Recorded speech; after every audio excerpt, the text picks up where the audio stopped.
Hey there, today we're going to talk about the dimensions of health. My name is Onnie Michalsky. I'm a clinical therapist and a wellness coach, and I help women to overcome the mental and the emotional barriers that are preventing them from achieving optimal health. So today we're going to talk about the model that encompasses 8 dimensions of health. I've seen other ones that have done only 5 and even as many as 12, but today I kind of went through, and out of all of those models, I think the 8 one does the most important. It does, it kind of encompasses my work with clients for the most part. But also, I think it's important to develop all 8 of these areas of health in order to be able to live your best life. So let's start with, let me name them for you first. So there is the physical, and I'm going to look at my notes here because my memory stinks. There's physical, emotional, social, intellectual, spiritual, occupational, financial, and environmental. So let's start with the physical health, because that's the area that most of us equate with being healthy. When we think of, last night I was having a conversation with my mom, and she was just saying, I want to get healthy. I want to get healthy. And I was like, well, what does that mean to you, Mom? What does that mean? And I didn't think that it meant like that she wanted to get her finances in order or develop her relationships. When we think of health, we are usually talking about the physical area. And this is, what we think of, eating healthy, putting the right foods into our body, putting the healthy foods into our body, which means ensuring that we're getting adequate nutrition and getting the minerals and the vitamins that we need. But this also encompasses, getting out and getting exercise, getting some vitamin D from the sun, spending time outdoors, avoiding tobacco, avoiding alcohol, or any other substances, avoiding drugs, keeping your numbers in check, your blood pressure, your blood sugar, your cholesterol, getting getting like monthly or annual checkups at the doctor, and making sure that our physical being is in order. So this is just one area of health. Health is so much more than just your physical body. And weight management, quitting smoking, all of these things will only help you in your physical. Well, I lied. It doesn't really just help you in your physical. It focuses on your physical area or your physical dimension, but it will have a ripple effect in that it will affect the other areas of health. But, mostly clients come to me, my coaching clients will come to me because of their concerns about their physical health. But what I do is I help them in the other dimensions, just being aware that there's other dimensions that are going to influence your physical health and otherwise, and vice versa, your physical health is going to affect the other areas of your life, your mental, your emotional, your social. It's knowing this. Knowledge is power here, and being aware that there's more dimensions than just your physical. You don't want to neglect the other areas of health just because you're focusing on your physical health at that time. So let's move on to the second dimension of health, which is your emotional health. And this is where you're acquiring skills to be able to cope effectively with life.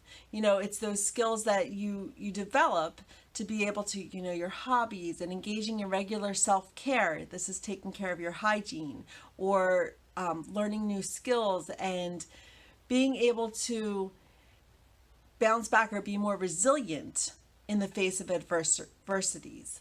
And developing your emotional health, as we know, is super important, because that's going to help you be able to, function each day and throughout your life. And identifying and regulating your emotions. And a lot of people struggle with this because, first of all, we use just a handful of words to describe what our emotions are. You're either feeling happy or sad or angry. There's only a handful of words that we use, but there is so many different ways to identify, like so many different ways to name our emotions. And that's the first step, is to recognize what you're feeling and to be able to put a name to that. And then of course is to regulate those emotions and know how to cope with those emotions and express them in a healthy way. So all of this falls under your emotional health. It's just maintaining that balance in your life. Your next one is social, the social dimension. I'm going to have a sip of my coffee because I don't know what time you're watching this video, but it's pretty early in the morning.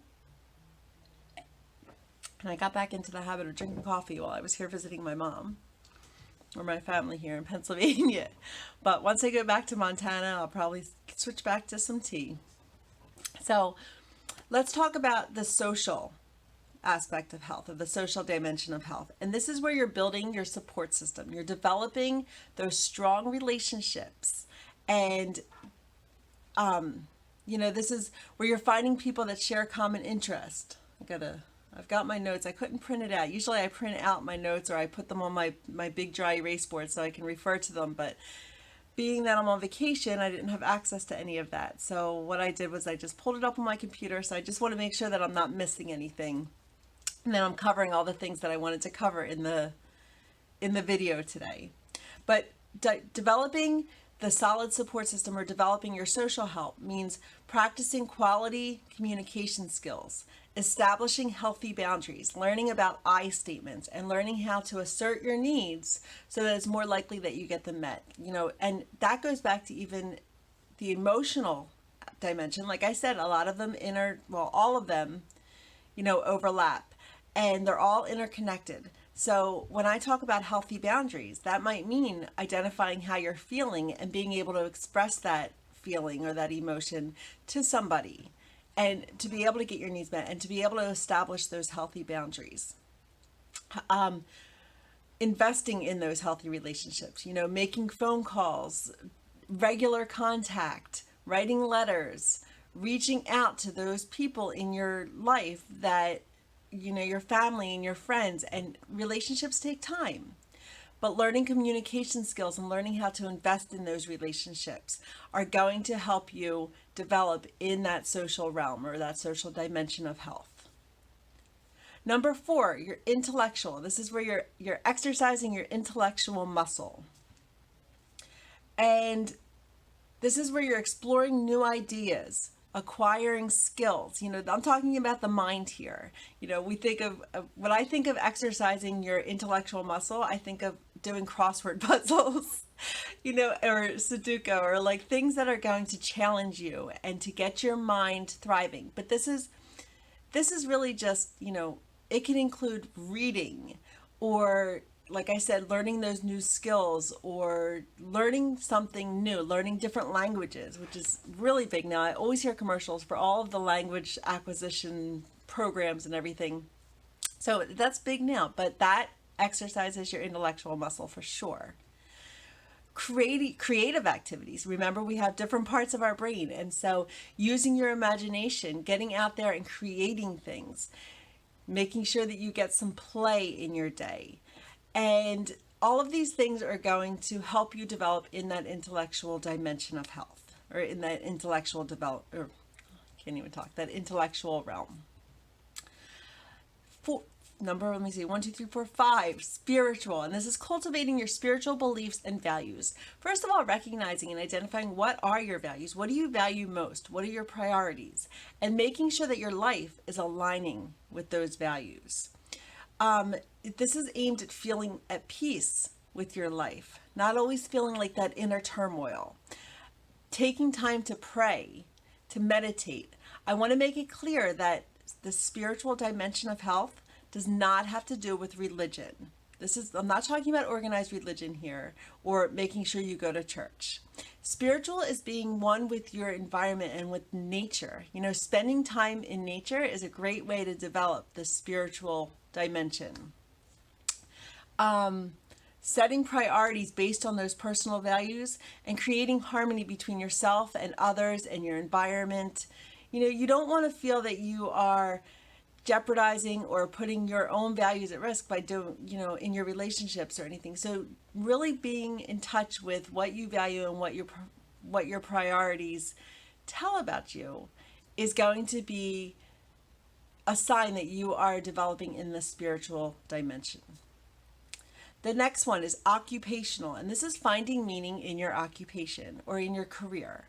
And I included this while not many of my clients come to me with struggles with their career as their main focus area. A lot of times when we start talking about it, we start talking about the struggles that they've been going through. Occupation kind of gets to the top of the list here. A lot of times this goes, again, interlocking, this goes, does your occupation, does your career align with your values? And and you may not be enjoying your job, but are you able to maintain that job life, balance, the work-life balance? And when I mean life, I mean like play, like downtime. My mom used to say an expression, it was all work and no play makes, oh my gosh, something about Jack. I gotta ask her what that expression, if you know what that expression is, let me know in the comments, because I'm blanking on the expression that she used. Makes Jack a dull boy or something like that. But anyway, you need to be able to maintain that work-play balance, because it will help you in your work. You'll come back to work feeling more energetic, more focused, more ready to do the job that's at hand. But you want to make sure that your job, even if you don't enjoy it, that it aligns with your values. But if you can enjoy it, that is a bonus. Finding the meaning in your work. Even if you don't enjoy it, finding that meaning will help you tremendously. And knowing that you are there for a reason, that you are making, the world a better place by doing what you do. So finding a job that you're passionate about and that is meaningful will help you develop in this area. Being satisfied with your financial situation. This is the financial dimension. I'm going to take a sip of my coffee. All right. So learning financial responsibility. If you've ever been broke or you've ever been struggling, then you know that this is going to affect your health big time. This is going to affect the other areas of your health. Because when we're always stressed about money, or we're living outside of our means and we're worried about living paycheck to paycheck, which I'm sure many of us have done, that it causes so much stress in your life, and it causes so much, that agita and always the worry. And this is going to affect the other areas of health, as you well know, or as you may know, I should say. But being financially responsible, learning how to live within your means, making informed decisions regarding financial matters, and developing those smart money habits are all going to influence not only your financial health, but all of those other dimensions that we're going through today. So the last one is environmental, and this is caring for the environment. This is not something that my clients, whether counseling or coaching, have ever come to me struggling in their environmental health. But when I started doing the research just to bring to you the information here today, I realized that how important environmental health is to our whole person. And that's why I based today's video on the 8 dimensions of health versus the 7 dimensions of health. And I'm not even sure if the environmental one is the one that they leave out, or how much that differs. And there are so many different models out there. You'd be amazed if you did the research, if you looked it up. But the environmental is our relationship with the environment. And super important. My husband works in the water field, and well, if you're from the East Coast, it's water field. But he goes out and he helps Native Americans make sure that they're getting clean water, that their water systems are working good, and providing that nice clean water.